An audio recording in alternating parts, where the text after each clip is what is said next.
Voudriez-vous vous asseoir? Je vous salue aussi dans le nom merveilleux de notre Seigneur et Sauveur Jésus-Christ. Je commence un peu par répondre à la question qui m'a été posée par un frère.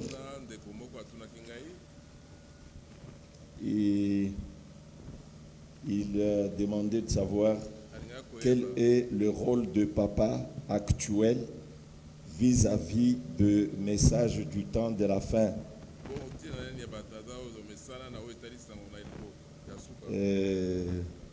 Dans le message du temps de la fin, quand on appelle premièrement quelqu'un papa, c'est une fonction qui a d'abord un rapport avec sa propre famille. Parce qu'on devient père que quand on a donné naissance à des enfants. C'est alors le premier rôle que cet homme doit faire par rapport à cette fonction est d'abord vis-à-vis de ses enfants. S'il est croyant, il doit donner des instructions qui sont en rapport avec la parole qui nous a été révélée dans ce message à ses enfants. Je pense que c'est comme ça. Alors, il n'y a pas un ministère dans le message qui est appelé un cinquième ministère d'un papa. Non, il n'y a pas un ministère d'un homme appelé père parmi les 5 ministères. Non. Alors, quand on est papa, c'est-à-dire on est premièrement père par rapport aux enfants engendrés. Et le devoir d'un papa par rapport à ses enfants, c'est de leur donner des instructions, comme il est écrit ici dans Proverbes chapitre 13. Il est dit là, un fils sage écoute l'instruction de son père. C'est papa. Oui, le frère vient de corriger parce qu'à la fin ici, il n'a pas bien écrit la lettre A. Il a écrit papa, mais on vient de dire que non, la fonction du pape, le pape actuel vis-à-vis du message du temps de la fin.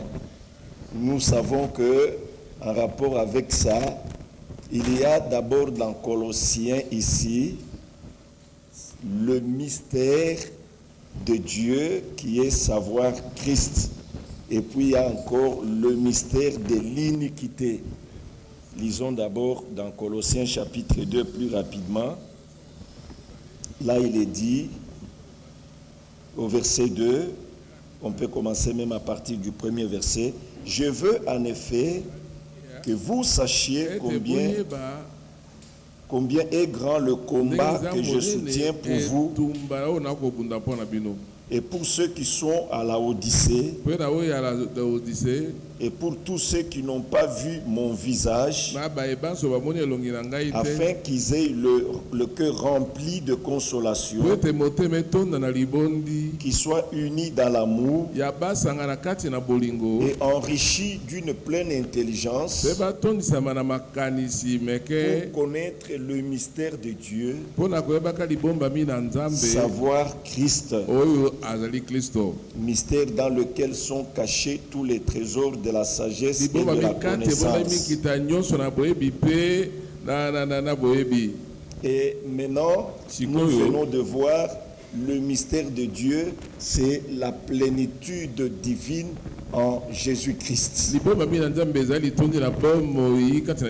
Maintenant, quand Satan aussi s'incarne dans un fils, là on nous parle du mystère de l'iniquité. Nous lirons ça dans 2 Thessaloniciens, le chapitre 7, le chapitre 2 s'il vous plaît, et le verset 7. On peut commencer un peu à partir du verset 3. Que personne ne vous séduise d'aucune manière. Car il faut que l'apostasie soit arrivée.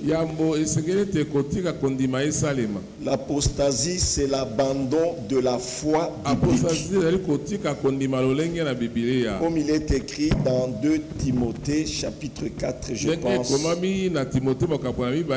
Alors, à partir déjà de cette apostasie, l'apostasie sera créée par le fils de la perdition là. Comme vous cherchez le rôle, son rôle c'est d'amener aussi l'apostasie. Parce que ici on a Christ. Christ est la parole. Ici, on a maintenant l'antichrist qui lui vient contrairement il vient avec la prédication, le discours contraire à la parole. C'est pourquoi on parle de l'apostasie. L'abandon de la foi. Son rôle, c'est d'amener l'abandon de la foi. Lisons un peu ça dans Timothée, 1 Timothée chapitre 4. Mais l'Esprit dit expressément que dans les derniers temps, quelques-uns abandonneront la foi pour s'attacher à des discours séducteurs, à des esprits séducteurs et des doctrines de démons, par l'hypocrisie de faux docteurs, portant la marque de la flétrissure dans leur propre conscience. Suivez maintenant. Quand on abandonne la foi, on vient avec des prescriptions. Ils prescrivent de ne pas se marier et de s'abstenir des aliments que Dieu a créés, pour qu'ils soient pris avec action de grâce par ceux qui sont fidèles et qui ont connu la vérité. Et quand nous retournons maintenant dans 2 Thessaloniciens, dans le livre de Thessaloniciens, nous continuons la pensée que personne ne vous séduise d'aucune manière, car il faut que l'apostasie soit arrivée auparavant et qu'on ait vu paraître l'homme impie. Lui, il est l'impie. Mais le Seigneur Jésus-Christ, lui, quand l'ange est allé annoncer sa naissance à Marie, l'ange a dit, le saint enfant qui naîtra de toi. Tandis que celui qui remplit le mystère de l'iniquité, il est l'homme impie. Maintenant, on l'appelle le fils de la perdition. De même que Jésus, lui, est venu nous apporter la vie éternelle. Le diable dans le pape, lorsqu'il amène l'apostasie, c'est lui qui croit à ça, il sera maintenant tout droit dirigé dans la perdition. Oui, maintenant, remarquez ici, on l'appelle l'adversaire qui s'élève. Tandis que Jésus, lui, Dieu l'a élevé. Mais celui-ci, il s'élève. Est-ce que vous voyez ça? Et au-dessus de tout ce qu'on appelle Dieu et de ce qu'on adore, il va jusqu'à s'asseoir dans le temple de Dieu, se proclamant lui-même Dieu. Et maintenant le verset 7. Car le mystère de l'iniquité agit déjà. Mais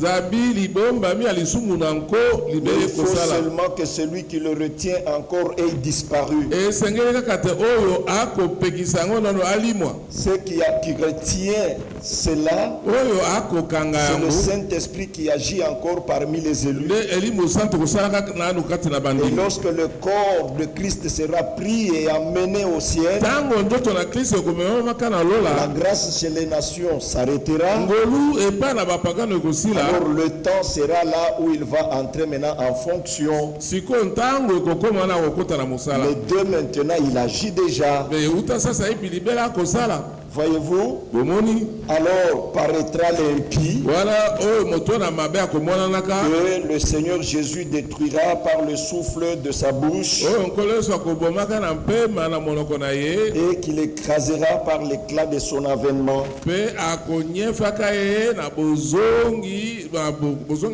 L'apparition de cet impie se fera par la puissance de Satan, avec toutes sortes de miracles, de signes et de prodiges mensongers. Alors dans Apocalypse chapitre 12, parce que le frère veut connaître ce rôle, regardez là en Apocalypse chapitre 12, il est dit au premier verset, un grand signe apparut dans le ciel, une femme enveloppée du soleil, la lune sous ses pieds et une couronne de 12 étoiles sur sa tête.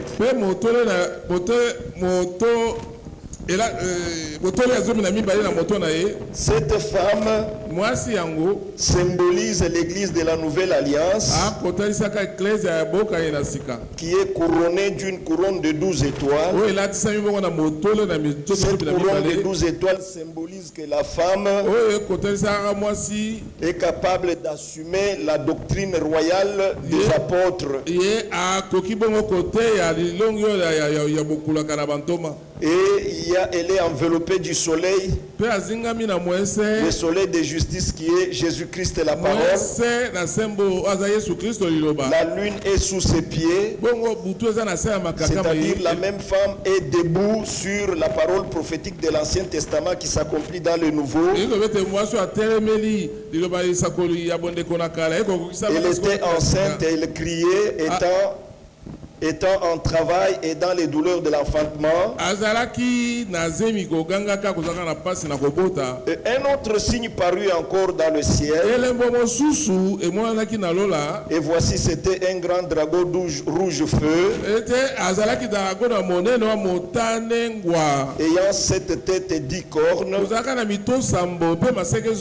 Et sur ses têtes, les 7 diadèmes.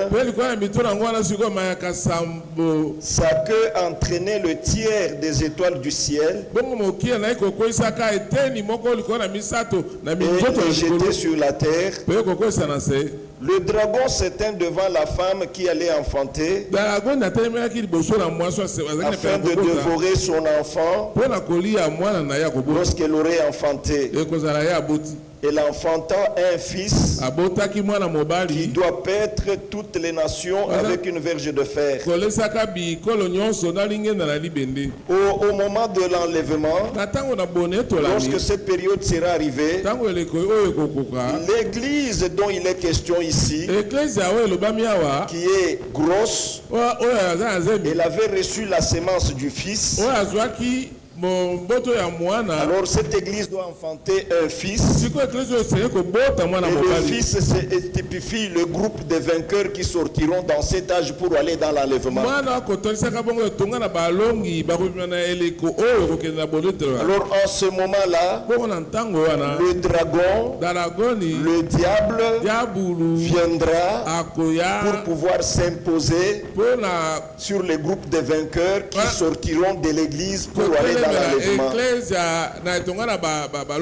Le frère Franck avait déjà parlé sur ce point. Il a dit en ce moment-là qu'il viendra avec la pression. Le pape de Rome va commencer à s'imposer sur tous ceux-là qui n'ont pas cru sa doctrine. Alors il viendra pour faire la pression sur l'église, sur les élus qui vont aller dans l'enlèvement. Mais il ne fera pas de martyrs. Cette pression ne tuera personne de ceux-là qui iront dans l'enlèvement. Pour la juste raison que, avant l'enlèvement, il y aura d'abord la pluie de l'arrière-saison qui va tomber. Et cette pluie de l'arrière-saison fera que les morts sortent de leur tombe. Et que nous, les vivants, nous serons déjà transmués. Et dans ces corps-là, nous allons commencer, nous participerons au ministère de la parole parlée. Parce qu'il y aura une forte et courte action de l'esprit.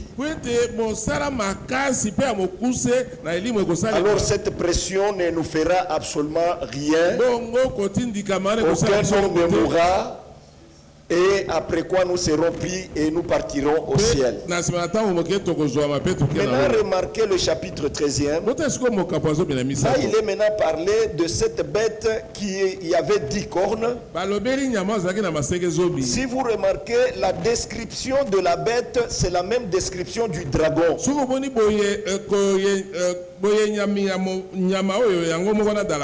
Et maintenant cette bête, c'est la 4e puissance que Daniel avait vue. Alors qu'il a vu la première puissance qui était typifiée par un lion. Deuxième puissance typifiée par un léopard. Troisième typifiée par un ours.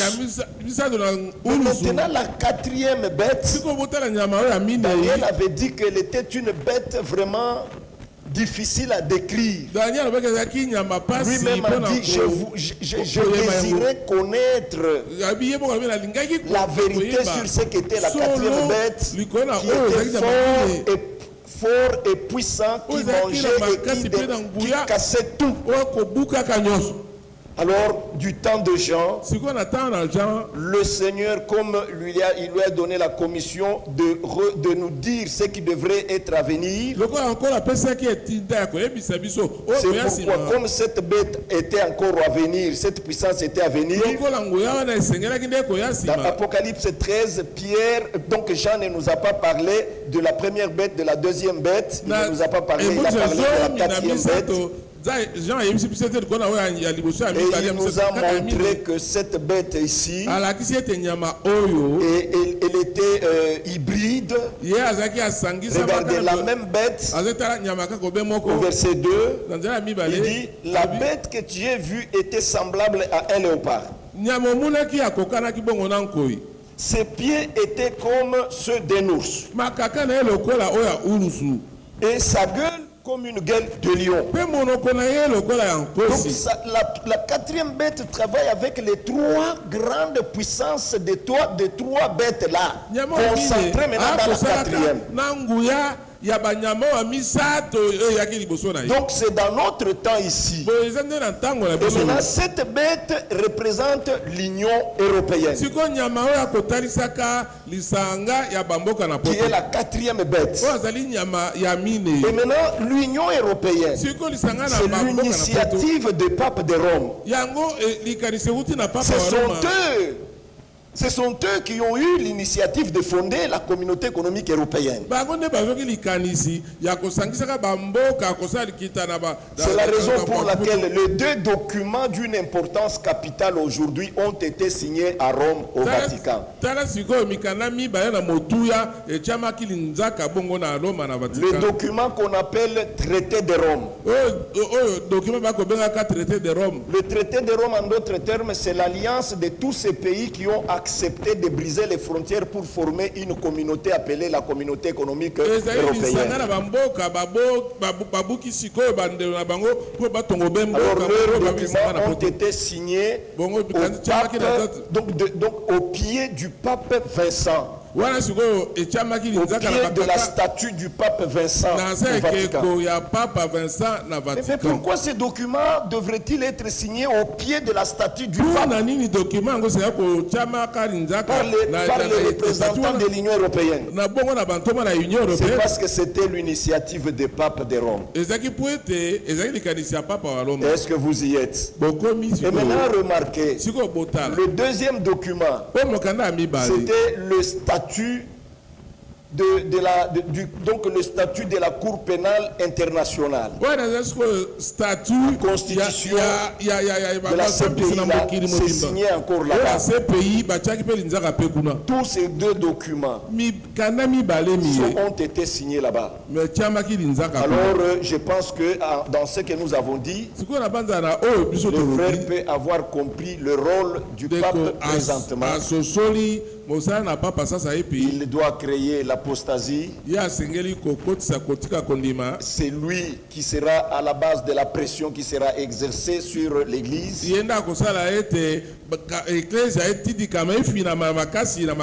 Et c'est lui qui introduira la marque même de la bête pour ceux-là qui n'auront pas à croire en un seul Dieu. Parce qu'à la fin, il y aura ceux qui ont cru en la vérité, seront scellés d'un sceau de Dieu, ceux qui vont croire l'incarnation de Dieu dans un homme appelé Jésus. Ils seront scellés du Saint-Esprit jusqu'au jour de la rédemption. Et ceux-là qui croiront en 3 personnes en Dieu, ils auront aussi la marque de la bête. Alors à tout moment, ceux-ci ont toujours persécuté ceux-là.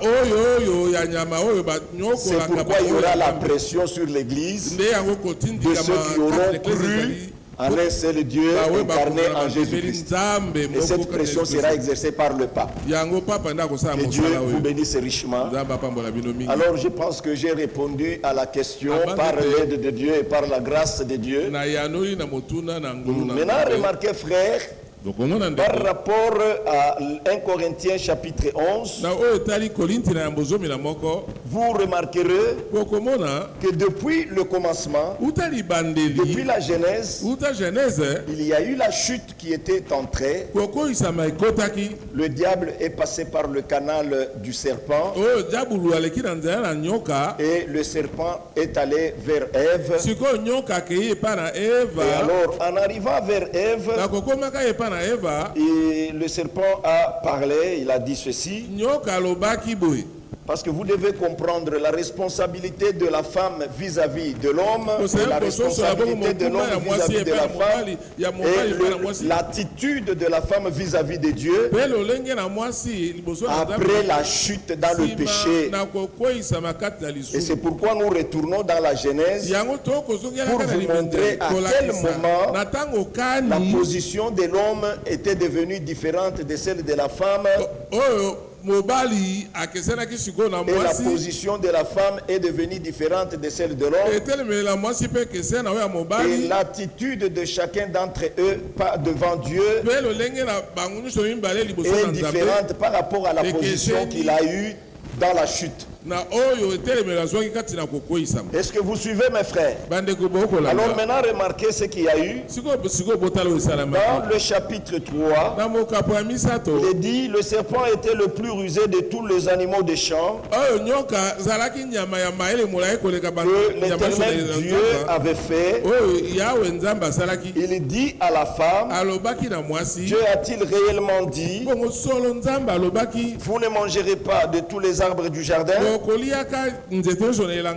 femme répondit au serpent, nous mangeons du fruit des arbres du jardin,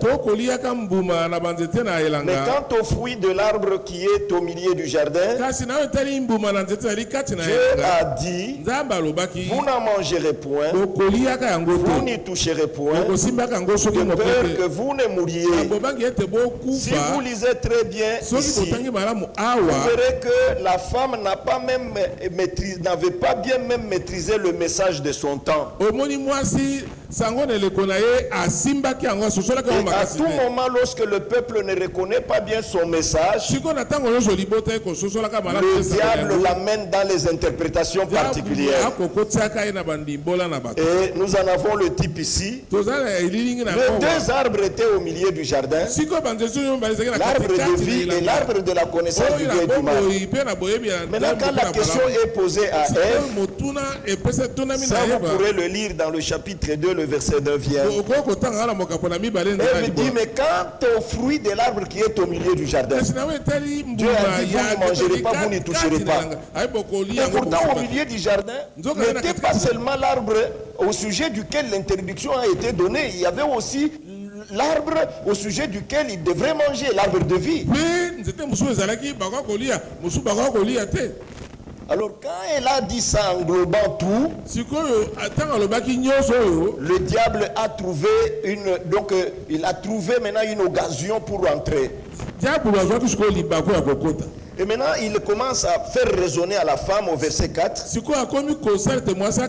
Alors le serpent dit à la femme, vous ne mourrez point. Mais Dieu sait que le jour où vous en mangerez, vos yeux s'ouvriront. Et que vous serez comme Dieu, connaissant le bien et le mal. La femme vit que l'arbre était bon à manger et agréable à la vue, et qu'il était précieux pour ouvrir l'intelligence. Il prit de son fruit, et en mangea. Et l'en donna aussi à son mari, qui était auprès d'elle, et il en mangea. Le verset 7. Les yeux de l'un et de l'autre s'ouvrirent. Ils connurent qu'ils étaient nus. Ayant cousu des feuilles de figuier, ils s'enfirent des ceintures. Mais quand Dieu lui est venu, au verset 20, prenons le verset 21, et l'Éternel Dieu fit à Adam et à sa femme des habits de peau, et il les en revêtit. Il les en revêtit. Maintenant, remarquez, mes frères et sœurs, lorsque la chose se passait, le problème qui est là, c'est le problème des yeux qui devraient s'ouvrir. Et pourtant, avant cet acte, ils étaient nus, les yeux ne se sont pas ouverts. Mais lorsque l'acte avait été consommé, ils ont reconnu à cacher la partie du corps qui avait été exposée au péché. C'est en ce moment-là que le diable avait introduit dans le monde ce que nous voulons lire avec vous maintenant. Dans 1 Jean chapitre 2, là il est écrit au verset 16, car tout ce qui est dans le monde, la convoitise de la chair, la convoitise des yeux et l'orgueil de la vie ne vient pas du Père, mais vient du monde. Et le monde passe et sa convoitise aussi. Mais celui qui fait la volonté de Dieu demeure éternellement. Regardez ce que le diable a introduit dans le monde. Il a introduit la convoitise des yeux, et la convoitise des yeux enfante la convoitise de la chair. C'est la raison pour laquelle il est demandé à des femmes croyantes de se vêtir d'une manière modeste. Parce que dans le monde, on a déjà introduit la convoitise des yeux qui crée la convoitise de la chair. Lisons cette écriture dans 1 Timothée chapitre 2, le verset 9. Je veux aussi que les femmes vêtues d'une manière décente, avec pudeur et modestie, ne séparent ni de tresses ni d'or, ni de perles, ni d'habits somptueux. Cette parole n'est pas adressée aux hommes. La parole est adressée aux femmes par rapport à la position que la femme avait dans la chute. C'est pourquoi, si vous le remarquez, pour avoir une bonne compréhension, que le diable avait introduit la convoitise des yeux qui suscite la convoitise de la chair. Je vous donne deux écritures qui vont vous prouver comment la convoitise des yeux suscite la convoitise de la chair, et cela pourra aider nos sœurs de savoir comment elles doivent se vêtir. Regardez ici dans Genèse chapitre 39. Après ces choses arriva que la femme de son maître porta les yeux sur Joseph. Mais elle a porté les yeux sur Joseph. Parce que l'écriture dit Joseph était beau de taille et beau de figure. Maintenant cette femme a porté les yeux sur Joseph. Elle ne s'est pas arrêtée à porter les yeux sur Joseph. Ses yeux étaient remplis d'adultère. Et cette convoitise des yeux a suscité dans la femme de Potiphar la convoitise de la chair. Et finalement la femme dit à Joseph, couche avec moi. Et prenez encore une deuxième écriture. Dans le livre de Samuel, au chapitre 11e de Samuel, nous lirons cette écriture.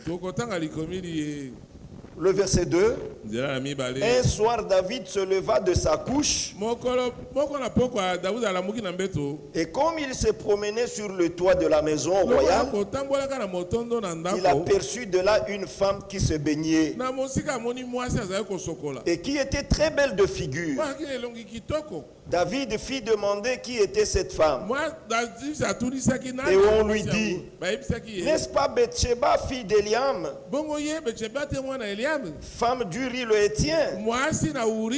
David envoya les gens pour la chercher. Elle vint vers lui et il coucha avec elle. Voyez, c'est que la convoitise des yeux était en train de prier. Voilà pourquoi à des femmes qui font la profession de servir le Seigneur, l'apôtre Paul dit, je veux que les femmes soient vêtues d'une manière modeste. C'est à cause de ça. C'est pourquoi le Seigneur lui aussi dans Matthieu le chapitre 5, quand il est venu, il a dit, il dit ceci au verset 27. Vous avez appris qu'il a été dit, tu ne commettras point d'adultère. Mais moi je vous dis que quiconque regarde une femme pour la convoiter a déjà commis un adultère avec elle dans son cœur. Voyez-vous, c'est que la convoitise des yeux qui a été introduite dans le monde créé. Maintenant, nous pourrons poser la question à nos sœurs. Voulez-vous que les femmes se vêtissent d'une manière qui n'est pas correcte pour pouvoir satisfaire la convoitise que le diable a déjà introduite dans le monde, ou allez-vous vous conformer à ce que Dieu dit dans sa parole?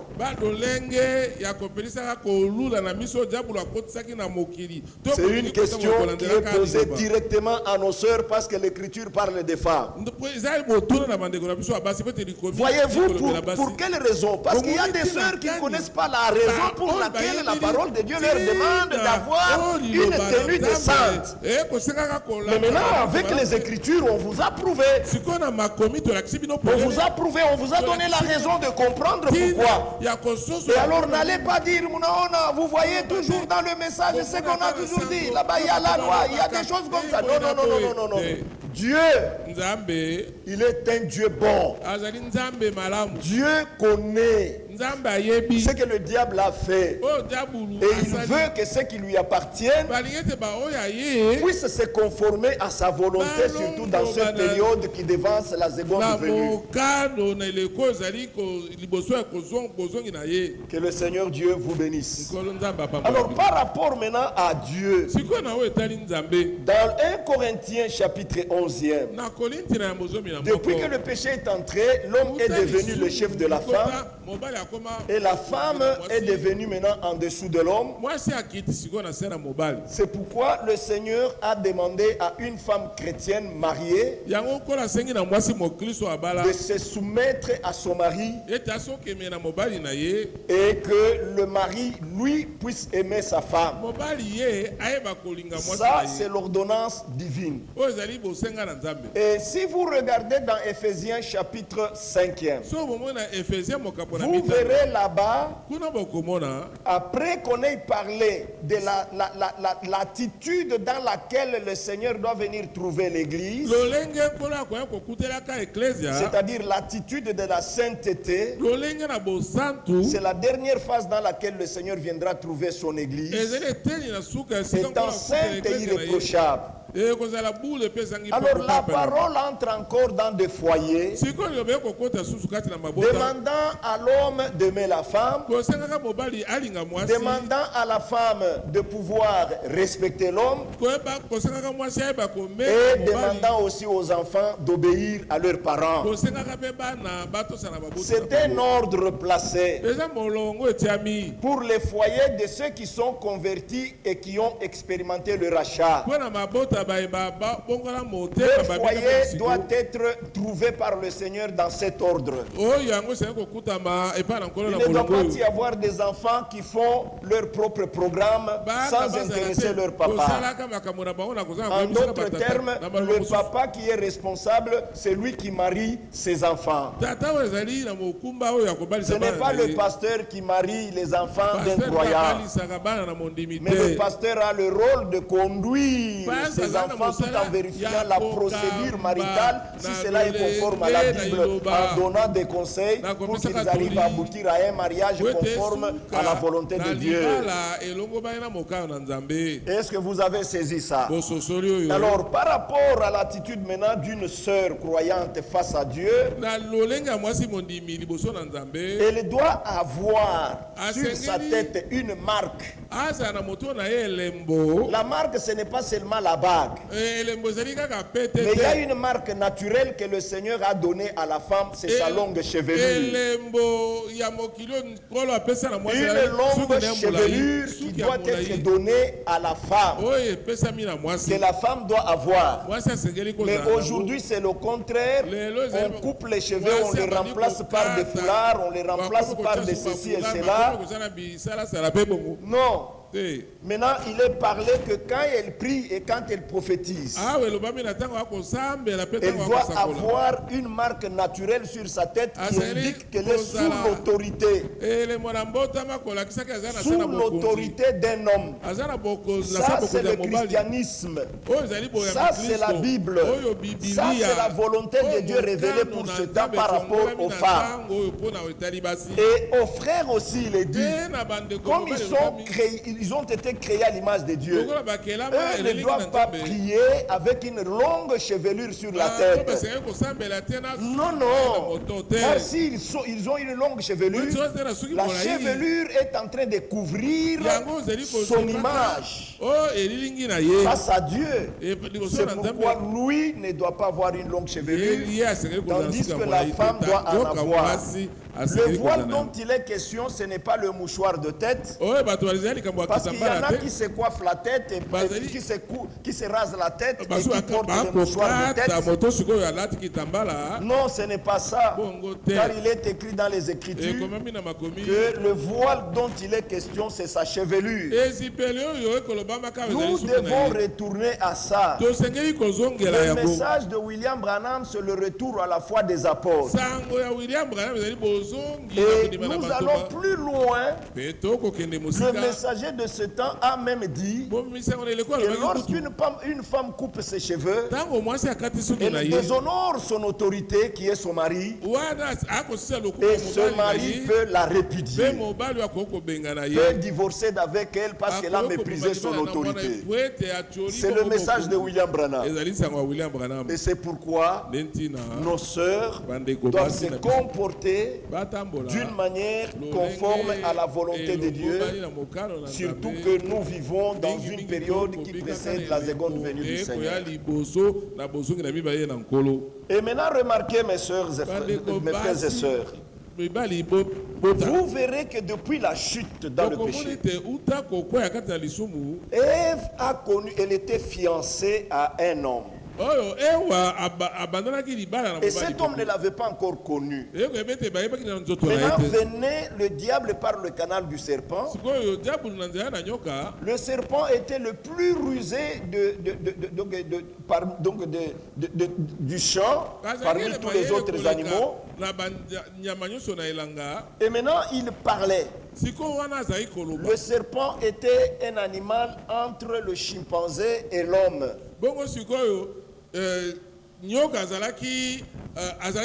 Il était plus proche, ressemblant à l'homme. Quand nous parlons du serpent, vous voyez que vous jetez le regard sur ce serpent qui rampe déjà. Mais ce serpent qui rampe, c'est après sa malédiction. Et Dieu a voulu qu'il soit dans cet état pour que l'entrée de Satan soit un mystère. Si vous le remarquez, vous verrez que les deux livres ici, la Genèse et l'Apocalypse, ce sont les deux livres qui sont difficiles à comprendre pour tous les dénominationnels. Mais pour les élus, Dieu a envoyé un messager aujourd'hui qui nous a apporté la révélation de la Genèse jusqu'à l'Apocalypse. Pourquoi Satan ne veut pas que beaucoup de gens connaissent la Genèse et l'Apocalypse? Parce que la Genèse montre comment Satan est entré et l'Apocalypse montre comment Satan va finir.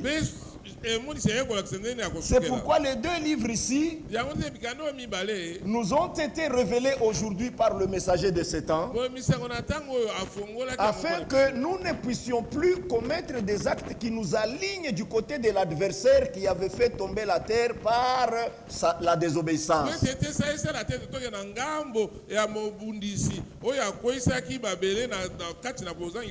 Mais maintenant je voulais vous prendre un point dans la Bible à partir de la Genèse que le diable avait introduit et marcher avec vous sur ce point-là jusque dans l'Apocalypse ici, en rapport avec la femme. Vous verrez que Dieu ne change jamais sa pensée. Depuis que la chute était entrée, remarquez, le diable a connu la femme. Et quand il a connu la femme, Dieu est venu avec le jugement dans le jardin. Écoutez comment la femme a répondu à Dieu. La femme a répondu ceci dans Genèse chapitre 3, le verset 13 plus rapidement pour gagner le temps. Et l'Éternel Dieu dit à la femme: pourquoi as-tu fait cela? La femme répondit: le serpent m'a séduite et j'en ai mangé. Souligné manger. Le verbe séduire, quand il est utilisé, on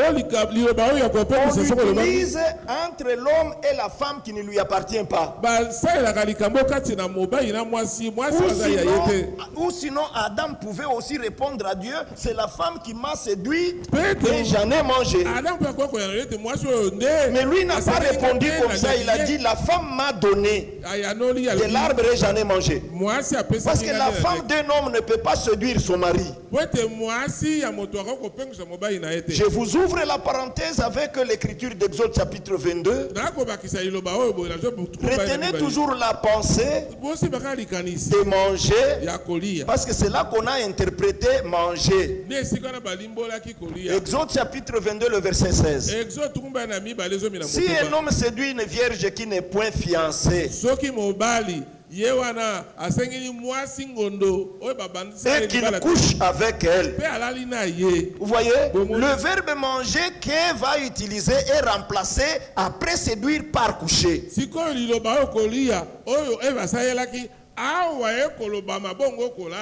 Et c'est l'écriture que William Branham a utilisée pour prêcher sur la prédication intitulée La sémence du serpent. Et c'est l'écriture qui renferme la révélation. Est-ce que vous y êtes? Donc cette femme avait couché avec le serpent. Maintenant, remarquez la preuve. Au chapitre 4, Adam connut Ève, sa femme.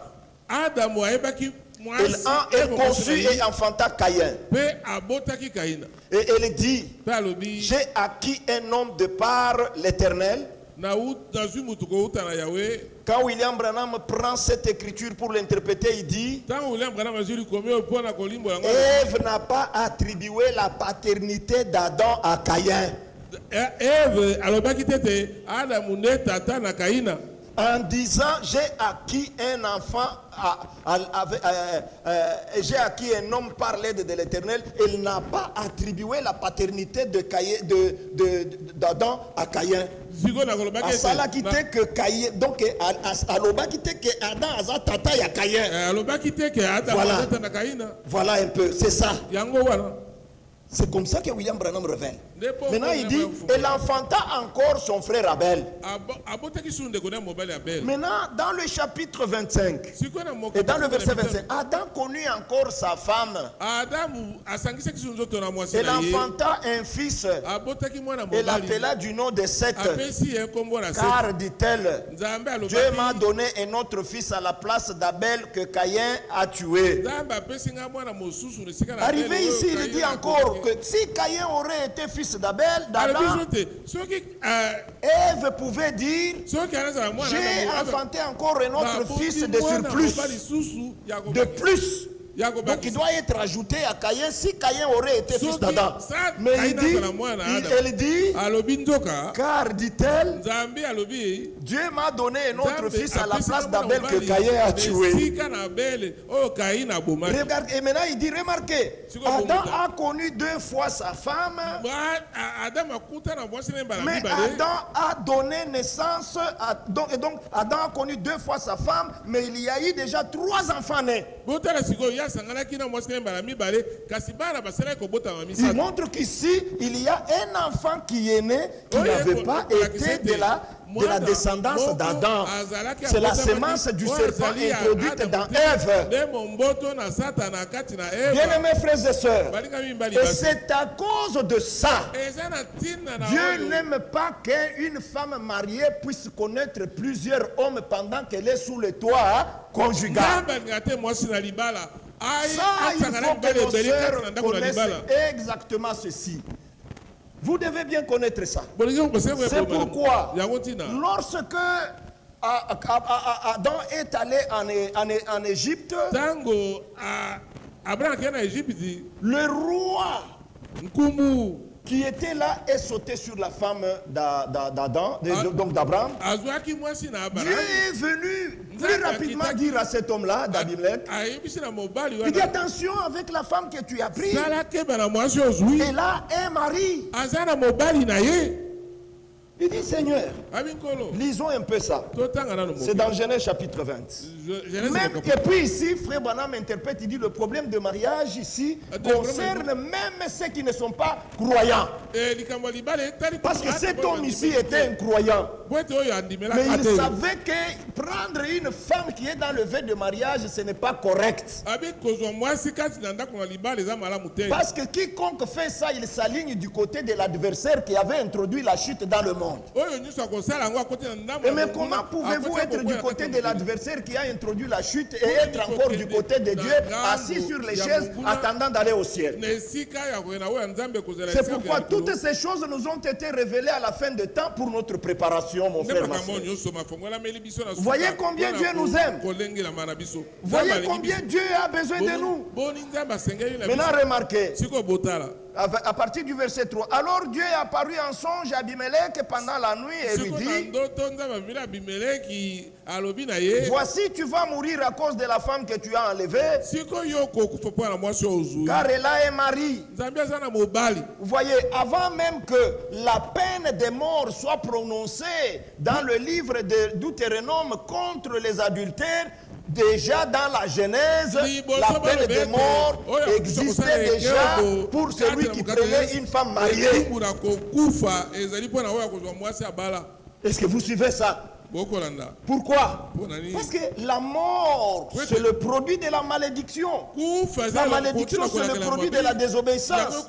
La désobéissance, c'est le produit de l'incrédulité à la parole de Dieu. Et maintenant, comme Satan avait introduit la désobéissance, voilà pourquoi, à cause de cette introduction de la désobéissance dans le jardin, il avait été maudit. Et quiconque pose ces actes, peu importe les générations ou les temps où il les pose, il doit avoir la même peine, il doit avoir part à la même peine. Je pense que c'est compris. Et maintenant le Seigneur dit, là c'est Abimelech qui dit, Abimelech qui ne s'était point approché d'elle répondit, Seigneur, ferais-tu périr même une nation juste? Ne m'a-t-il pas dit, c'est ma soeur? Elle-même ne m'a-t-elle pas dit, c'est mon frère? J'ai agi avec un cœur pur et avec des mains innocentes. Dieu lui dit en songe, je sais que tu as agi avec un cœur pur. Aussi t'ai-je empêché de pécher contre moi. Cela est défini dans les Écritures. Cet acte-là de prendre une femme d'autrui est défini dans les Écritures comme le péché contre l'Éternel. Nous allons lire 3 Écritures pour appuyer. Oui, tout ce qui est écrit a été écrit pour notre instruction. Maintenant nous y allons. C'est pourquoi je n'ai pas permis que tu la touches. Maintenant rends la femme de cet homme, car il est prophète. Il priera pour toi. Mais si tu ne la rends pas, sache que tu mourras, toi et tout ce qui t'appartient. Alors le verset 9, il est dit que tu aies fait venir sur moi et sur mon royaume un si grand péché. Il s'adresse maintenant à Abraham. Il lui a trompé. Tu as amené sur moi, donc sur mon royaume, un si grand péché. Voilà combien la Bible décrit ça. Parce que c'est le péché qui avait introduit la terre tout entière dans le chaos. C'est à cause de cela que nous avons des hôpitaux. C'est à cause de ce péché que nous avons des cimetières. C'est à cause de ce péché-là que nous avons des boiteux. C'est à cause de ce péché que nous avons des accidents et nous avons des travaux pénibles que nous faisons à cause de cela. Maintenant, deuxième écriture. Nous l'avions lu dans Genèse chapitre 39. Voyez cet homme de Joseph, le verset 8.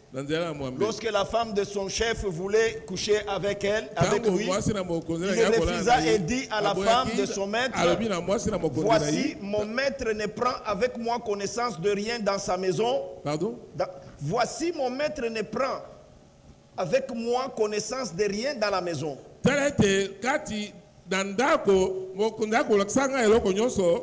Il a remis entre mes mains tout ce qui lui appartient.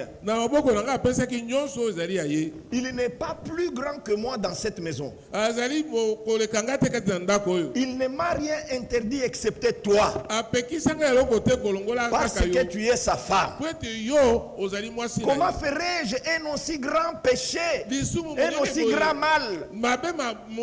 Et pécherai-je contre l'Éternel? Deuxième écriture. Il parle que cet acte-là, c'est péché contre l'Éternel. Troisième écriture se trouve dans 2 Samuel chapitre 11, là où nous avions lu. 2 Samuel chapitre 11. Vous voyez, lorsque David avait connu ça, et que Nathan est allé vers lui, voilà maintenant que David dit, il dit à Nathan, le verset 13, j'ai péché contre l'Éternel.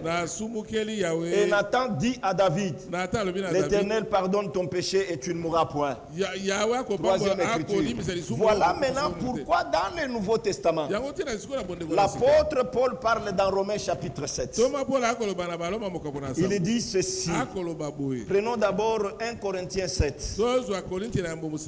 1 Corinthiens chapitre 7. Là, il dit ceci. Verset 10. À ceux qui sont mariés, j'ordonne. Non pas moi, mais le Seigneur. Que la femme ne se sépare point de son mari. Si elle est séparée, qu'elle demeure sans se marier. Ou qu'elle se réconcilie avec son mari. Que le mari ne répudie point sa femme. C'est un ordre donné pour ceux qui sont mariés. Parce que si tu l'as répudié sans cause, sans motif biblique, elle ira se remarier et elle sera appelée l'adultère. Et le moment du jugement, Dieu viendra te juger, toi qui l'aurais répudié sans motif biblique. Oui, remarquez maintenant ici dans Romains chapitre 7, il dit ça. Vous voyez que nous marchons avec la même pensée pour la cadrer dans les Écritures, afin que chacun de nous reçoive la révélation de la volonté de Dieu sur ce qu'il est dans le mariage.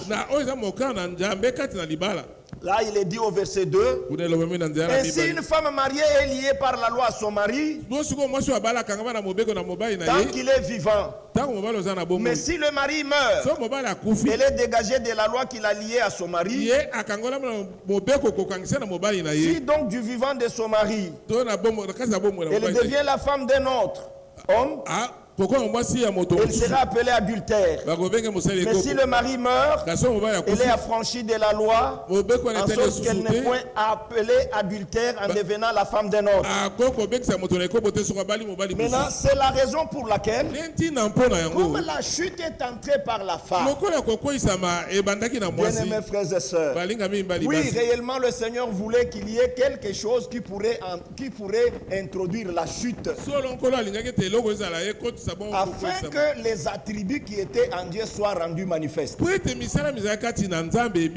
ainsi que Dieu avait formé la femme comme un sous-produit tiré de l'homme. Et la femme n'était pas dans la création originelle de Dieu.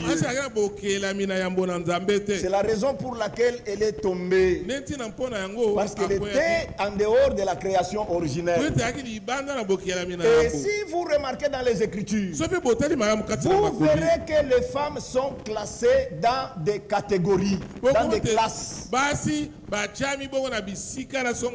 Et dans des classes, quand nous sommes en train de voir dans les Écritures, dans Deutéronome le chapitre 22, la première classe des femmes, là nous lisons ceci. Si un homme rencontre une fille vierge non fiancée, si un homme rencontre une fille vierge non fiancée, c'est la première catégorie des femmes. Mon frère, ce que nous lisons ici, c'est la parole qui avait été donnée à Israël. Et cette parole est donnée aujourd'hui à l'église de la Nouvelle Alliance dans laquelle nous faisons part. Nous parlons toujours le retour à la foi biblique. Le retour à la foi biblique. Tout ça, ça fait partie de la foi biblique. Parce que la parole de Dieu n'est pas venue chez nous païens. La parole de Dieu n'est pas venue chez nous. Et maintenant, regardez, la première catégorie, c'était la fille vierge. Et sur la fille vierge en Israël, il a été dit qu'elle était intouchable.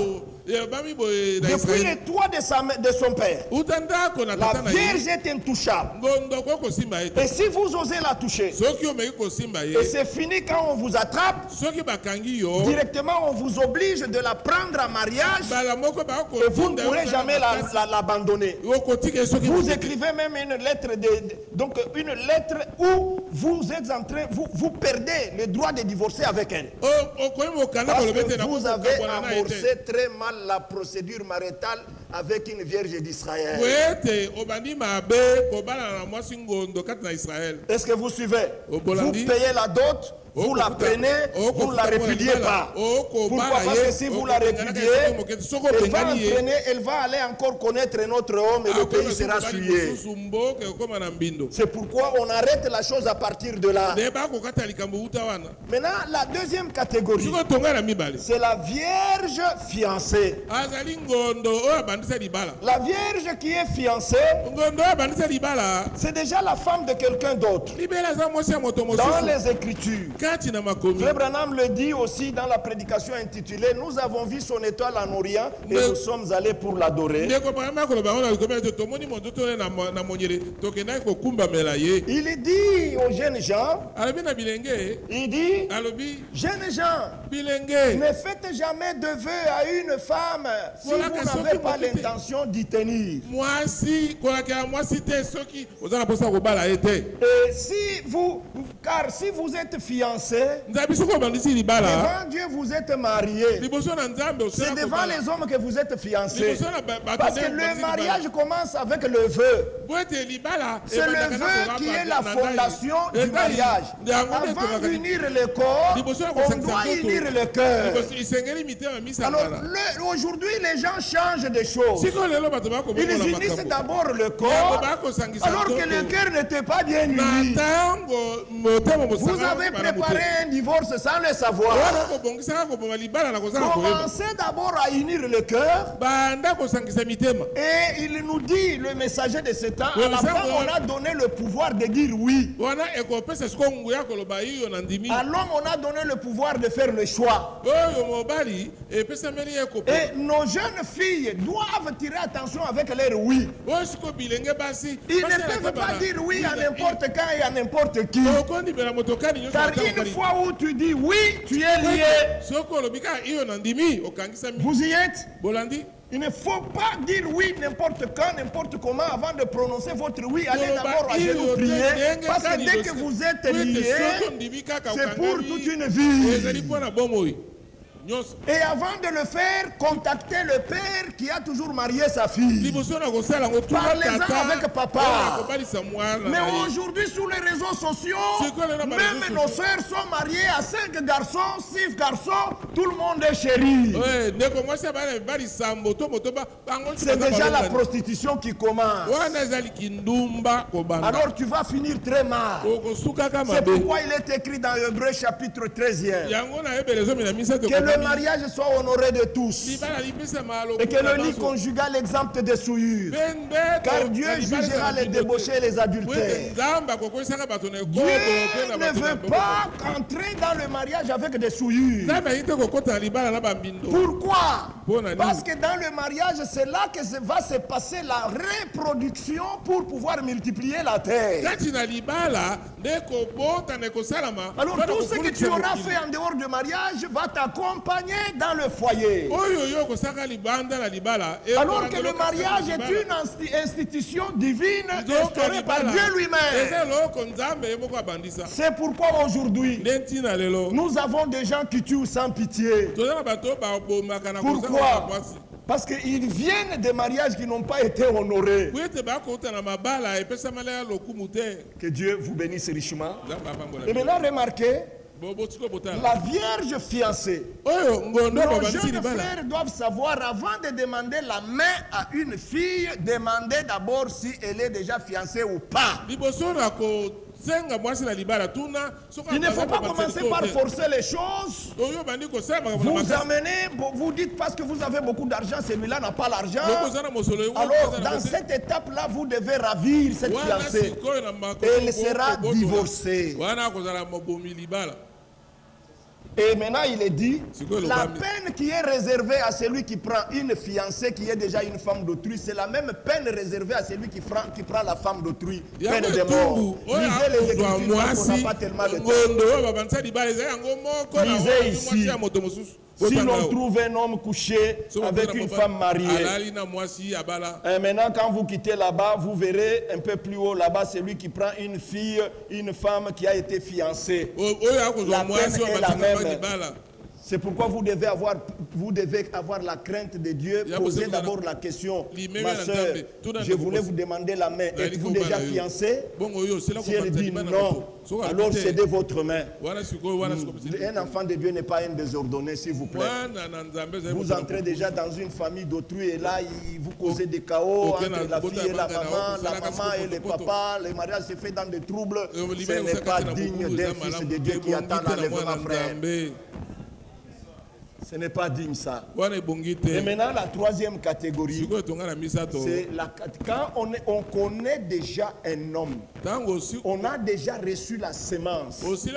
C'est fini, on ne fait plus partie de la catégorie de la vierge non fiancée. On ne fait plus partie de la catégorie de la vierge fiancée. On devient femme.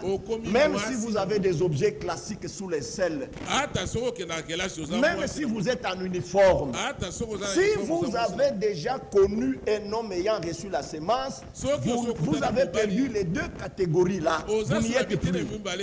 Maintenant, vous êtes parmi les femmes. Je vous donne une écriture.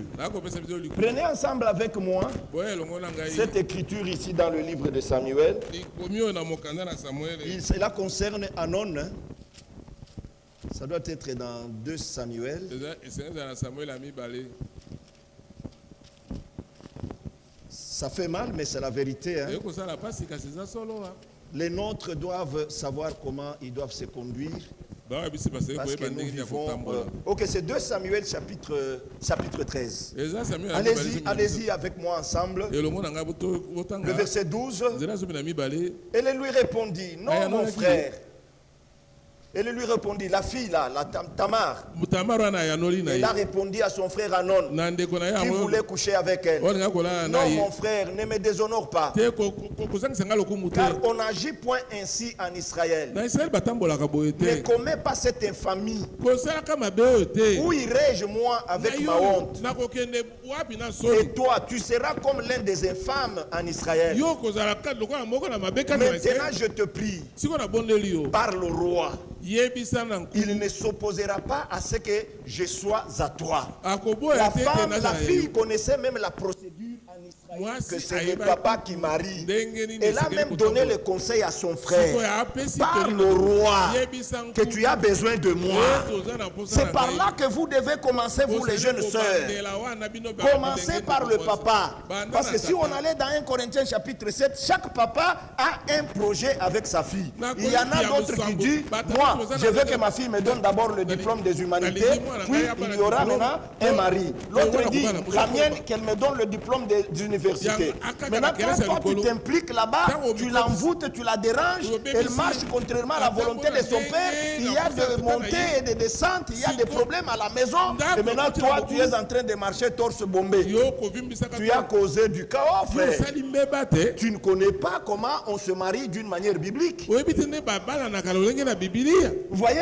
Maintenant, il dit parle au roi. Pourquoi? Parce que c'est le roi. Dieu n'a pas voulu que la femme soit libre. La femme, à partir de la maison paternelle, elle est sous l'autorité de son père. Dès qu'elle quitte directement la maison de son père, elle entre sous le toit conjugal, elle est sous l'autorité du mari. C'est pourquoi pendant le mariage, frère Branham posait toujours la question. Il disait, à qui pouvais-je poser la question de donner cette femme, de donner cette soeur comme femme à ce frère? Et le papa de l'enfant levait la main parmi les multitudes dans l'assemblée. Et frère Branham lui dit avance. Il avance, il prend la main de sa fille, il cède à son fiancé. Donc il a cédé le pouvoir, il a cédé l'autorité au mari. Dès que la fille quitte le toit paternel, il entre sous le toit marital. Aucune fille en Israël ne pouvait avoir le droit de se donner son corps, de donner son corps à un homme. Attendez jusqu'à ce que votre père va vous donner. C'est ça l'ordre biblique. Est-ce que vous y êtes? C'est une parole de préparation. C'est une parole, ça fait partie de la parole de préparation. Que Dieu soit loué. Et maintenant, remarquez, frère, parmi les femmes maintenant, mettez double point, mettez tiré. Nous avons maintenant la femme mariée. La femme mariée, c'est celle qui est liée à son mari par la loi dans Romains chapitre 7. Elle était aussi intouchable. Et deuxième catégorie de femmes, nous avons maintenant la femme veuve. La femme veuve, c'est la femme dont le vœu du mariage a été interrompu par l'intervention de la mort. Ensuite, nous avons la femme divorcée. La femme divorcée, c'est elle qui a quitté le toit conjugal, répudié parce qu'elle est allée mener une vie inconforme à la loi de Dieu. Elle s'est prostituée sous le toit conjugal. Et maintenant, la dernière catégorie, c'est la femme prostituée. Maintenant, suivez. Si une fois tu es déjà parmi les femmes, maintenant tu ne te retrouves pas dans la catégorie des mariés. Montre-nous le marié, tu es déjà femme. Montre-nous ton mari, tu es déjà femme, on ne voit pas le mari. Mais montre-nous maintenant si tu es veuve. On ne voit pas quand est-ce qu'on a fait deuil de ton mari. Montre-nous quand est-ce que tu as été divorcé. On ne voit pas. Donc dans les reste des catégories là, tu n'y es pas. Maintenant, tu tombes dans la prostitution. Peu importe ton âge. C'est pourquoi il est écrit dans les Écritures, il n'y aura point de prostituées parmi les fils d'Israël. Il n'y aura point de prostituées parmi les filles d'Israël. Il est encore écrit dans Lévitique, tu ne profaneras pas le pays en exposant ta fille à la prostitution. Parce qu'il y a des sœurs qui tiennent des langages qui ne conviennent pas par rapport à leurs enfants. À côté des jeunes gens qui vendent les unités, les jeunes gens qui ont des petites boutiques dans les quartiers, Papa Bokilo, et celui-là quand il voit maintenant que non, Maman Bokilo elle-même est en train de légaliser la chose, c'est fini, il devient réellement un Papa Bokilo qui n'est pas reconnu à cause des unités qu'elle est en train de donner à la sœur et des petites sommes d'argent qu'il donne à la fille, elle est en train d'aller payer les beignets. Ça c'est quelle vie? C'est déjà la souillure à partir de la vie du corps conjugal. Toutes ces choses doivent être boutées dehors pour le peuple qui est en train de se préparer pour l'enlèvement. Parce que Dieu veut nous trouver dans la sainteté, étant irréprochable. Et c'est pourquoi nous vivons encore le temps de grâce. Que chacun observe comment il a marché avec le Seigneur et qu'il sache quand il est devant le Seigneur, parce que devant le Seigneur aucun homme n'est bon. C'est pourquoi tous les prophètes qui sont entrés dans la présence de Dieu, chacun reconnaissait sa faiblesse. Nous avons Daniel quand il est entré dans la présence de Dieu. Daniel a imploré la grâce de Dieu pour ses péchés, pour les péchés de son peuple. Nous voyons Ésaïe quand il est entré dans la présence de Dieu. Ésaïe a dit au Seigneur, je suis un homme souillé qui habite parmi les hommes dont les lèvres sont souillées. Et toi aussi, sonde ton cœur. Dis au Seigneur de sonder ton cœur. Dis au Seigneur de voir ton cœur et de te dire comment tu as marché. Parle tout devant le Seigneur. Pendant que nous allons prier, ça c'est la maison de prière. Et cette maison de prière, ce n'est pas la maison de murmures. Vous ne venez pas ici pour murmurer. Quand on dit prions, parle au Seigneur à haute voix. Frère Franck l'avait parlé dans une transmission, je pense au mois de juin. Quand il a utilisé 1 Timothée chapitre 5 là. Il dit ici nous devons prier à haute voix. Les hommes doivent prier les mains levées, étant debout à haute voix. Et quand on dit prions, vous sentez que les gens ont une certaine lourdeur dans le cœur. Non,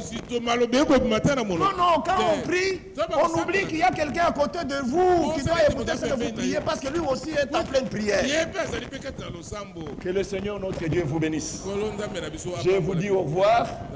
Je pense que si tout va bien, je serai à Bumbu chez le frère Nazel qui m'aurait demandé aussi de retourner. Et j'avais prévu aussi cette semaine pour venir ici encore vous dire au revoir. Accepteriez-vous que je puisse amener vos salutations? Que Dieu vous bénisse richement.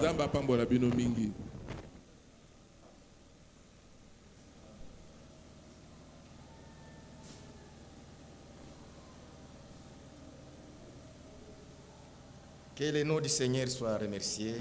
Nous venons vraiment de prendre part Volume, s'il vous plaît. à la parole d'aujourd'hui. Nous sommes le 30 novembre 2025. Nous sommes le 30 novembre 2025. Le 30 novembre 2025. Et je vous dis, nous n'aurons plus jamais un autre 30 novembre 2025. C'est fini comme ça.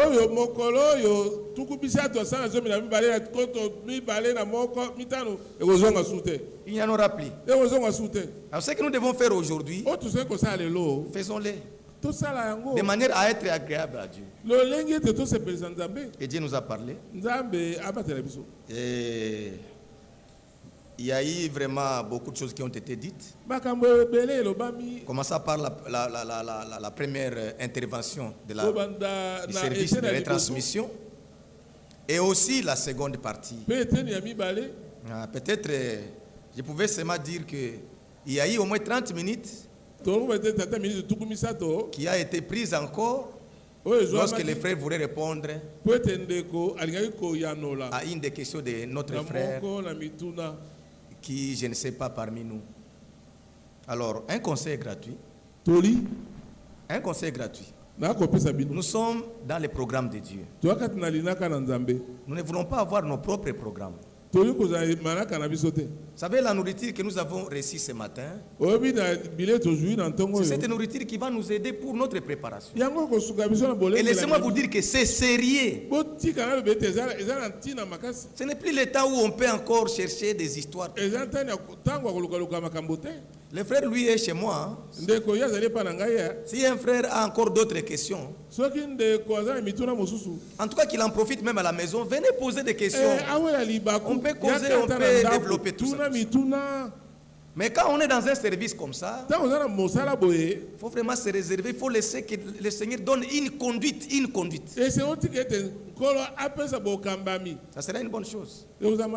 Je sais que nous avons raté une grande partie parce que le frère est allé chercher d'abord à répondre à des questions. Et pourtant, si vous suivez les retransmissions passées, vous allez comprendre cette histoire était mise au chandelier. Mais le frère qui pose cette question, il était où pendant ce moment-là? Laissez-moi vous dire de cette manière, frère. Supportez-moi de cette manière. La dernière prophétie en rapport avec les papes, frère Branham, a parlé sur le pape qui proviendrait des États-Unis et le rôle qu'il doit jouer.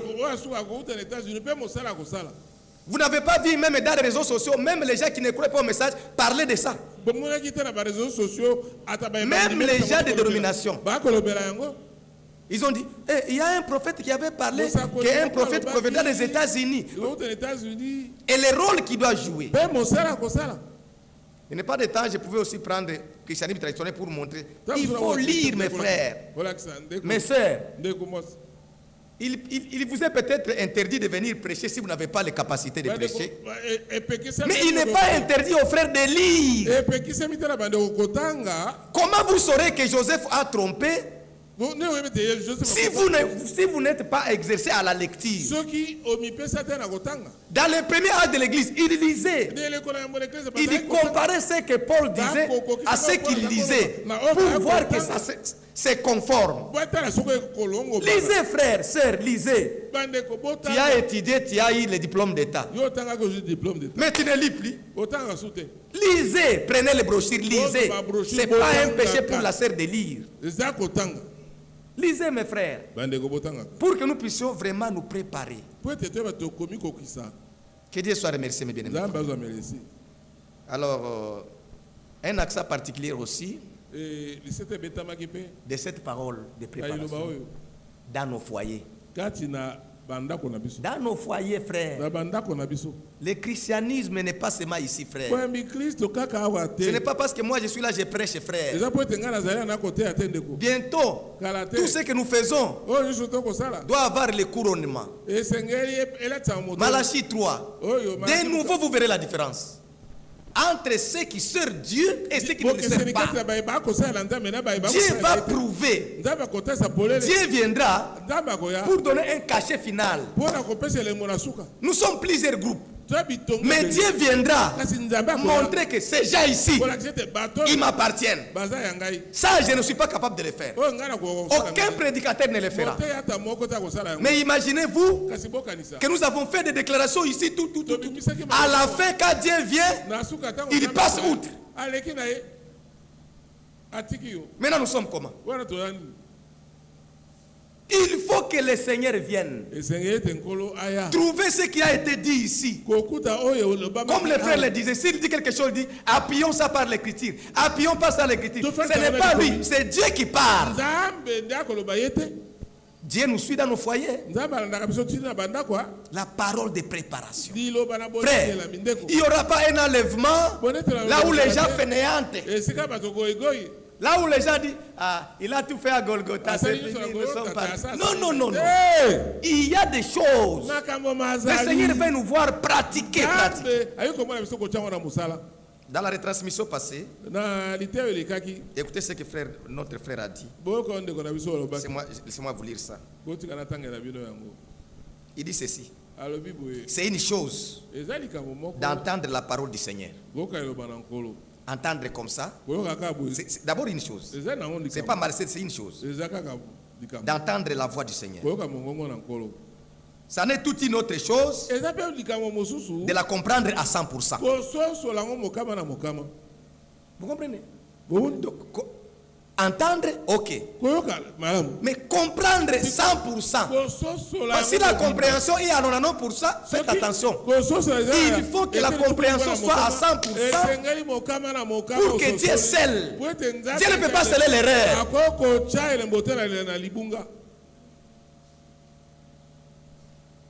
Nous sommes orphelins de Branham, nous sommes orphelins de frères. Dieu vient, il scelle.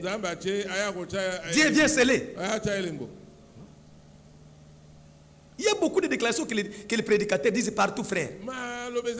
Quand vous êtes dans quelque chose qui n'est pas 100% vrai, Dieu ne scellera pas. Raison pour laquelle, pour le moment, Dieu dit même aux serviteurs, asseyez-vous. Écoutez la parole de Dieu dans la bouche des mandatés pour que nous puissions avoir la compréhension à 100%. C'est là où le Seigneur viendra sceller. Et mon peuple ne sera plus jamais dans la confusion. Mais lorsque moi je donne une compréhension, le frère vient aussi donner une compréhension. Maintenant le peuple est troublé.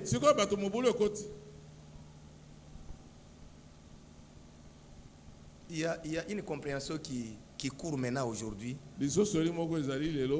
qui est dit par un grand pasteur. Il dit que les vierges sages doivent être les jours seulement de l'enlèvement. Ceux qui seront en vie les jours de l'enlèvement, ce sont les vierges sages. Écoutez ma déclaration. Frère Franck n'est pas vrai vierge sage, il est déclassé. Frère Branham n'est pas sage, il est déclassé. Pierre n'est pas déclassé. Moïse est déclassé. Frère. Vous voyez? Le Seigneur prend un ministère qui prépare les vierges sages, mais ce ministère est déclassé, il n'est pas sage. Frère. Et ça, ce sont les prédicateurs qui les disent. Restons assis, écoutons. Comme ça, nous pouvons avoir la compréhension à 100%. Parce que Dieu viendra sceller. Et c'est là où nous trouvons notre enlèvement. On ne peut pas être enlevé avec des enseignements de part et d'autre. Arrivons au ciel, où il y a quelqu'un qui a été baptisé au nom de Branham et quelqu'un au nom de Jésus-Christ. Au ciel, le même ciel, même baptême, même parole, même esprit, même foi. Quand nous arrivons, nous disons oh gloire à Dieu. Écoutez ce qu'il continue à dire. Compréhension à 100%. Et d'agir en conséquence et de la mettre en pratique, de l'exécuter. C'est bien d'écouter. C'est bien de comprendre. Mais il faut tirer la conséquence maintenant. Pourquoi Dieu a accepté que nous puissions écouter cette parole? C'est pour la mettre en pratique. Ce n'est pas venir écouter ici et rentrer, rester comme si tu n'as pas écouté. Non, frère. On a donné des catégories de femmes. Tu es dans quelle catégorie? Mais si tu te trouves dans une catégorie, qu'est-ce dit la parole de Dieu pour toi qui se trouve dans cette catégorie-là? Parce que nous avons certains sœurs qui ont perdu la virginité pendant l'état de l'ignorance. Pendant l'état de l'ignorance. Ils ont perdu la virginité. On a joué des garçons tout au quartier. Il a perdu. Il est venu écouter la parole plus tard. Il a déjà perdu la virginité. Mais cette sœur-là, elle n'est pas perdue. Si elle se répand. Il y a maintenant une parole qui lui donne comment elle doit maintenant se conduire. Parce que l'état de l'ignorance du Seigneur a déjà passé ça au travers de l'œuvre qui a été accomplie à Golgotha. Mais si tu es dans cette catégorie, mais aussi tu n'agis pas en conséquence, tu continues à se comporter comme tu as. Chaque homme qui te donne le vin, tu acceptes. Celui-ci aussi tu acceptes. Celui-ci aussi tu acceptes. Tu commences maintenant à chercher parmi les gens que tu as acceptés, qui est celui qui a un peu de moyens. Non, le Seigneur ne veut pas ça. Cet évangile de préparation, retenez-le, entre dans nos foyers. Raison pour laquelle, bien frère, même dans nos maisons, vous qui avez été appelé chef ici, l'homme est le chef, l'homme est le chef. Est-ce que vous êtes réellement chef? Que Dieu nous aide à être des chefs. De manière à conduire tous ces gens-là que Dieu nous a donnés, les conduire dans les voies de Dieu. Si tu fermes la bouche, tu ne parles pas. Maintenant, c'est la sœur qui a la monopole dans la maison. Mais toi, tu ne parles pas. Pour chercher la paix, frère, je ne vais pas parler. Non, tu n'es pas chef. Un homme doit être homme dans sa maison. Pour que les sœurs, les filles puissent trouver le mariage. Ce n'est pas la femme qui doit commencer à décider. C'est toi, homme. La fille doit venir chez ton parent, donner les rapports. Si son père refuse, le vœu que la sœur a fait, c'est ce garçon qui tombe. Mariage, papa a refusé. C'est oh, moi, même, je t'aime de tout mon cœur. Même si les parents ont refusé, je vais mourir pour toi. En bon, tu es païen.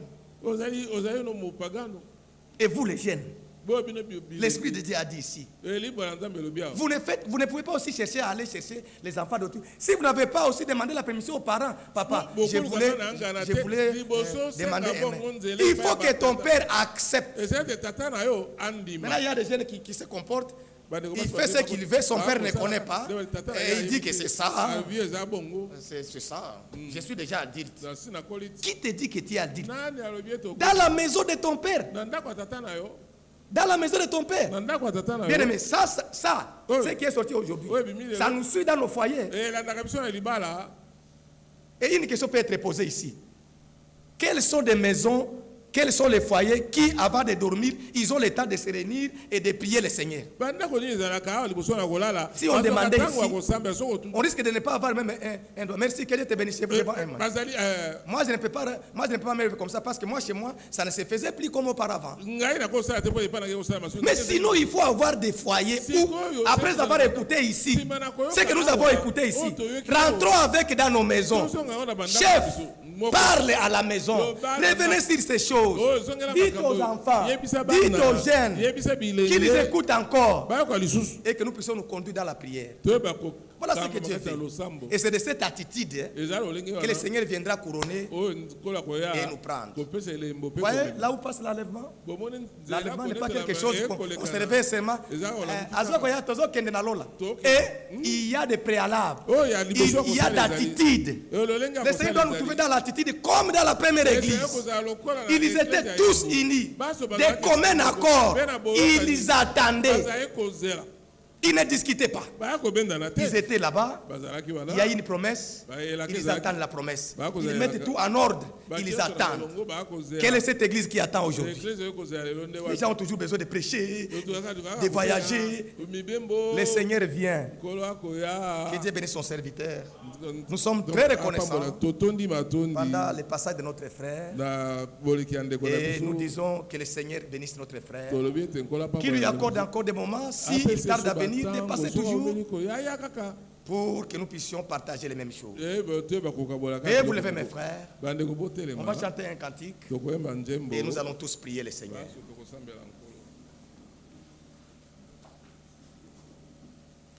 Nazali Mopaya Namokili Oyo. Et nous allons vraiment prier le Seigneur. Nous sommes des pèlerins voyageurs. Nazali Mopaya.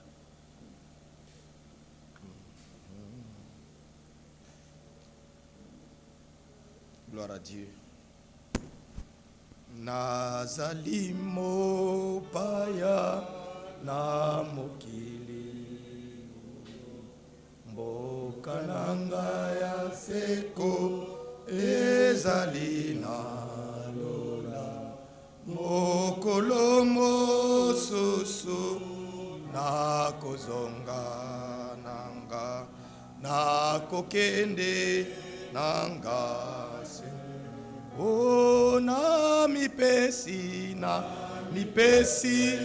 na yo kolo nanga Yesu lisalisi nanga euchepa na yo miso nanga nyoso ekotala seyo Yesu mobe kisi nanga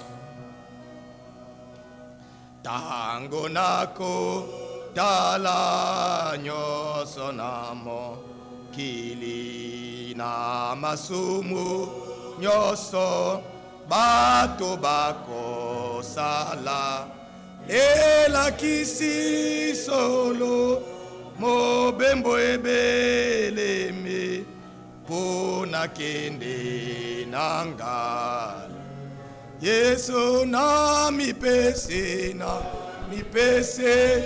na yo kolo nanga Alleluia lisalisi nanga eutepa na yo miso nanga nyoso ekotala seyo Yesu mobe kisi nanga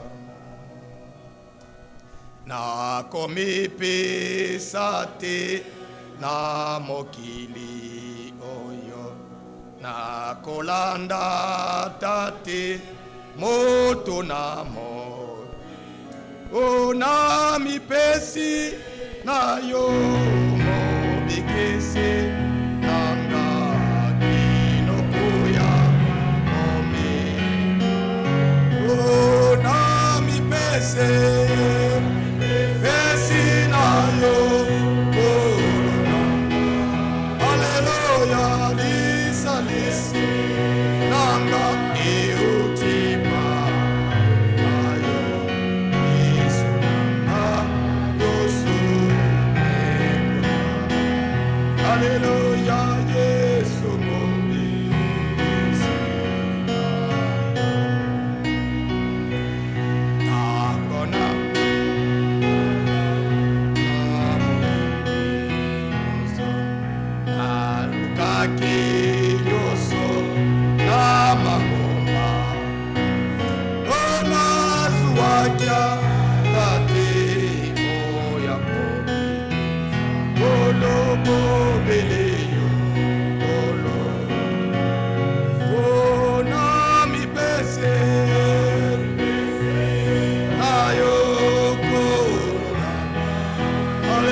Yesu mobe kisi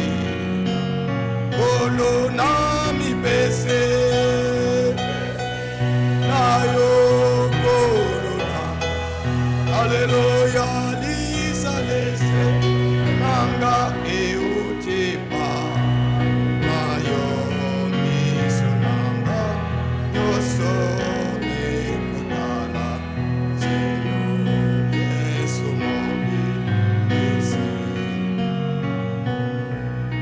Nous allons tous prier le Seigneur. Que chacun prie par rapport à la parole qu'il avait écoutée. Demandons un secours à notre Dieu. Lui qui veut avoir une église sans tache, ni ride, ni rien de semblable. Qu'il vienne, qu'il puisse nous sanctifier et nous enlever toute souillie. Prions tous le Seigneur, bien-aimés frères. Notre Père Céleste, nous sommes infiniment reconnaissants. Merci pour ta parole que tu nous as encore accordée. Cette parole de préparation. Tu veux que nous soyons pires. Tu veux que nous puissions réellement refléter cette attitude-là qu'avait la première église au commencement. Il n'y avait pas de troubles, il n'y avait pas de discussions. Tous d'un commun accord. Ils persévéraient dans l'enseignement des apôtres, dans la communion fraternelle. Ils rompaient les pains et ils persévéraient dans les prières. Seigneur, viens à notre secours. Retourne-nous, Seigneur. Nous te supplions. Nous te demandons, Seigneur, après que tu aies parlé, toi-même tu es capable de nous retourner dans l'état d'homme fait, dans l'état où nous devons être sans tâche. C'est toi qui peux le faire, Seigneur. Regarde combien nous sommes dans le dérèglement. Nous marchons comme si tu n'as pas parlé, Seigneur. Viens pour nous donner, viens pour nous accorder à être réellement obéissants à ta parole. C'est toi qui mets dans nos cœurs l'obéissance, Seigneur. Viens à notre secours. Donne-nous la vraie compréhension de chaque passage de l'Écriture et donne-nous les capacités de pratiquer, d'exécuter ta parole. Que nous ne puissions pas seulement être les auditeurs oubliés, mais que ce soit toi, Seigneur, qui nous accorde à pratiquer ce que nous avons écouté. Viens à notre secours.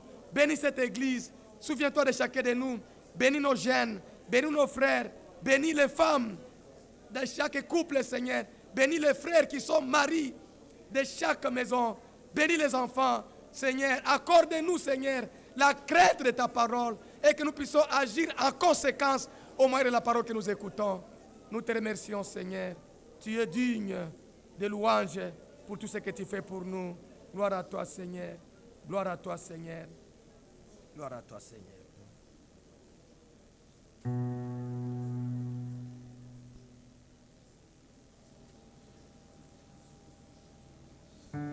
Nous avons une requête de prière devant nous ici, mes frères et sœurs. Notre sœur Jackie a été victime de vol de ses habits. Elle a tout perdu.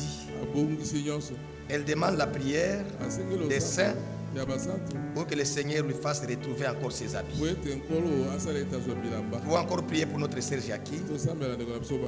Et j'ai appris aussi que frère Philippe Cisnemabis, il a été victime d'une inondation dans sa maison. Donc il est dans l'obligation de ne pas habiter cette maison. Nous pouvons aussi penser à notre frère, que le Seigneur puisse rétablir son état, qu'il lui donne un bon endroit, parce que nous sommes encore sur cette terre, bien que pèlerins voyageurs en attendant le retour du Seigneur. Prions pour frère Jackie, prions pour notre frère Philippe. Dieu notre Père Céleste, nous venons à toi avec nos têtes inclinées. Nous voulons te demander un secours pour notre sœur Jackie et notre frère Philippe. Ce sont des douleurs, ce sont des moments difficiles.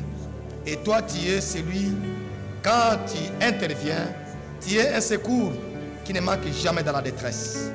Viens pour secourir ton serviteur, Seigneur. Tes enfants, qu'ils puissent avoir ta droite puissance, que tu puisses agir puissamment. Viens au secours de ton peuple, Seigneur. Merci parce que nous comptons sur ton secours. Nous croyons dans ta fidélité à secourir tes enfants. Merci, Seigneur. Accorde à notre frère Philippe un bon endroit où résoudre ses problèmes afin que notre frère, pendant ces périodes de pèlerinage, qu'il puisse passer des moments agréables. Et aussi pour la sœur Jackie, toi, le Dieu de restauration, accorde à notre sœur, si pas à retrouver ses habits, lui donner d'autres capacités, d'autres moyens, que il soit restauré dans ses droits. Comme tu as restauré Job, restaure notre sœur Jacques. Merci Seigneur. Gloire à toi Seigneur. Merci. Merci notre Père. Merci Seigneur.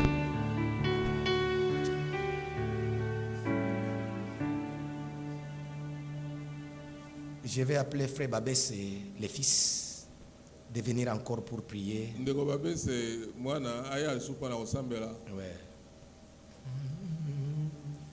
Loué soit le Seigneur. Alléluia. Loué soit le Seigneur. Alléluia.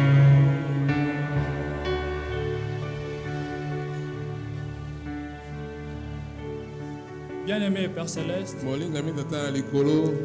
une fois de plus, nous venons te dire merci pour cette parole que tu nous as fait entendre ce matin. En venant en ces lieux, nous t'avions demandé de nous parler. Et maintenant, nous pouvons confirmer que tu as parlé. Puisque tu as parlé, Seigneur, nous voulons nous ranger derrière ta parole. Par nous-mêmes, nous sommes incapables de toutes choses. Voilà pourquoi nous venons nous abandonner entre tes saintes mains. Seigneur, nous reconnaissons que tu peux tout. Nous ne voulons pas, Seigneur, rentrer encore dans ce qui a été dit. Mais nous voulons simplement nous plier à ta volonté. La Bible dit, le Fils de Dieu est apparu pour détruire les œuvres du diable. Seigneur, d'une manière ou d'une autre, tous nous nous sentons concernés. Tous nous nous sentons concernés. Voilà pourquoi nous implorons ton pardon. Vois notre travers du sang qui fut versé à Golgotha. Parce que la Bible dit, sans l'effusion du sang, il n'y a point pardon des péchés. Ce matin encore, nous croyons que tu nous as pardonné. Puisque tu nous as pardonné, nous voulons marcher, Seigneur, comme des vrais rachetés. Loin de tout ce qui nous suit, Seigneur.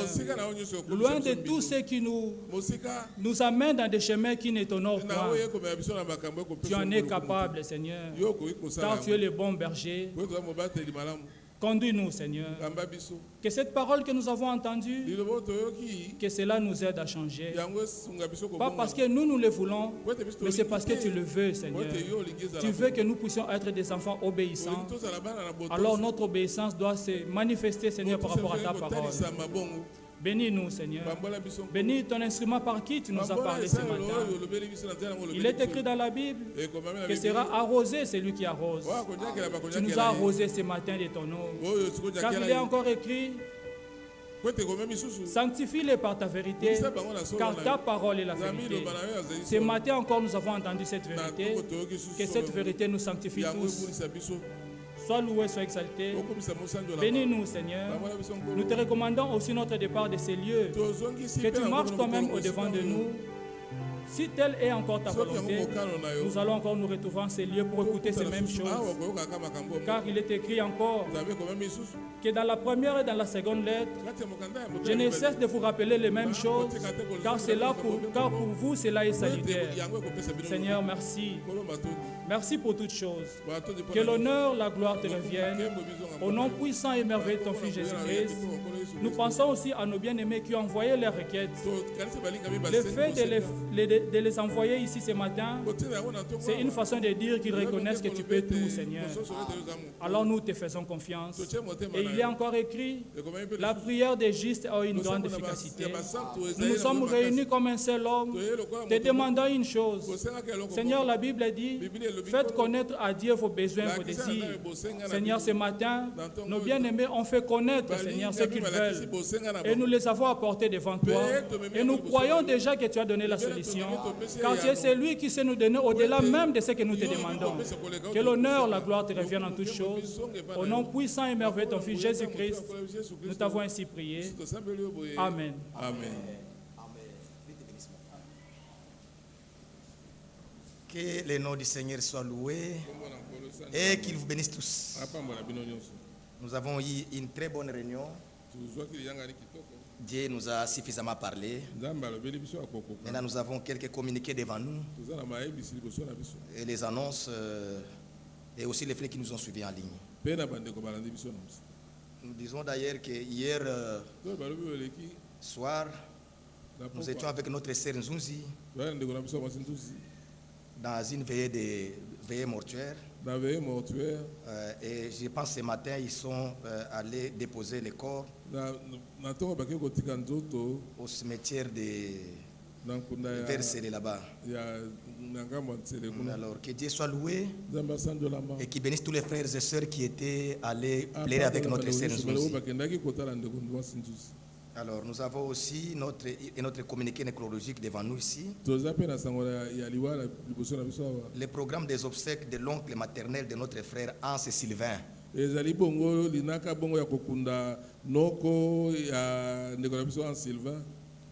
C'est lui le grand frère de notre sœur Sylvie.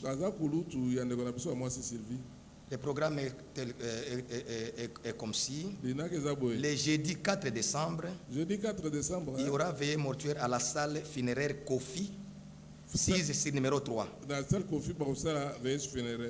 Numéro 3, salle Kofi 6 numéro 3, avenue Malembankulu. C'est dans le quartier Sosimat. On donne la référence clinique médecin de nuit. Maintenant, le vendredi 5 décembre, il y aura sortie du corps à l'hôpital cinquantenaire. Le corps sera encore exposé à la salle Kofi, suivi de l'enterrement qui aura lieu dans le Nécropole 1. Que Dieu nous aide à avoir ces programmes à l'esprit pour prendre part avec nos bien-aimés frères, soit dans la veillée et pourquoi pas les jours des obsèques. Nous communiquons aussi aux frères que le vendredi passé, nous avons eu une très bonne réunion de prière, veillée de prière. En tout cas, nous avons eu beaucoup de bonnes choses. Les frères qui étaient présents, ils peuvent les témoigner. Et nous avons prié pour tous les frères. Que Dieu nous aide. Si tu peux aussi avoir un moment de venir participer dans des moments comme ça, dans des réunions comme ça, tu ne regretteras pas. Tu ne regretteras pas passer une nuit dans une veillée de prière. Et si cela est la volonté du Seigneur, déjà ce vendredi encore 5 décembre 2025, nous allons avoir encore une veillée de prière pour chercher toujours la face du Seigneur et rester dans cette attitude d'attente le retour du Seigneur. Il y a aussi les frères qui nous ont suivis en ligne. Depuis Kinshasa, notre frère Igombulu, notre frère Riché Tchaya, notre frère Medar Simbi, notre sœur Mireille Ntumba, notre frère Henri Silingia, notre sœur Rebecca Kalume, notre sœur Monique Ngonda, le frère Willy Baswa, notre frère Dido Mwambaï, notre frère Grace Diasivi, notre frère David Fataki. Et depuis le Madagascar, il y a notre frère Arena, notre sœur Nini, notre sœur Ereka et notre précieuse sœur Vololona. J'étais en train de dire que pourquoi Madagascar, je ne vois pas Vololona. C'est une sœur qui nous suit. C'est une sœur qui nous suit très, très souvent. Je disais dans mon cœur, les jours que je serai au ciel, j'aimerais saluer Sœur Vololona. Sur la terre, c'est impossible de la voir. Elle est au Madagascar. Mais au ciel, nous allons partager des mêmes moments. On va saluer Sœur Vololona. Que Dieu la bénisse. Alors, depuis le Maroc, notre frère J. de Tindele. Depuis la France, notre frère Roland Kandot. Et notre sœur Pauline Malou. Que Dieu bénisse tous les frères qui étaient en ligne. On nous annonce que nous aurons une réunion le 7 décembre 2025. À partir de 10h. En direct avec Krefeld. Ne ratez pas. Dans cette réunion, le frère Roger Tindele aura une communication spéciale à faire passer. Dans cette réunion-là, le frère Roger Tindele, il aura une communication spéciale à faire passer. Ne ratez pas. Que Dieu bénisse. J'appelle mon frère Faustin pour un cantique. N'empêche que notre chorale passera pour congédier l'église. Que Dieu vous bénisse dans nos foyers au nom de Jésus. Amen. Amen.